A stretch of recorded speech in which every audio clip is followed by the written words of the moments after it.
Papakita ko sa inyo ngayon itong ito yung Bluefish Hats. 4 years old ito.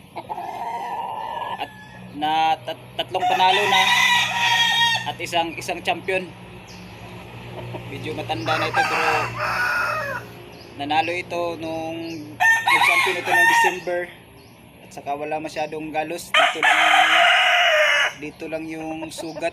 O dito kasi kada panalo nito, masusugatan dito parang na ano lang siya sa kanyang na sariling tari.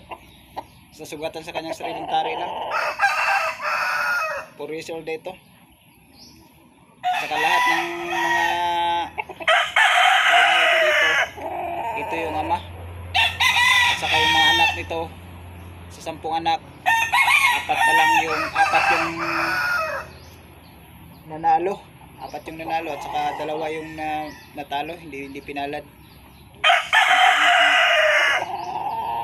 Kaya papakita ko sa inyo yung meron pa akong doon sa kabila, meron akong anak niya na 6 months.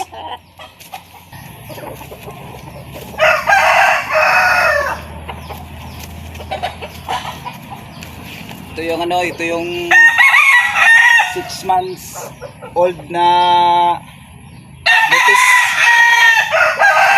Hats din. Ito yung anak ng 4 years old. Medyo 6 months. Hindi masyado pang maganda lang yung yung pitso. Ayos mga idol.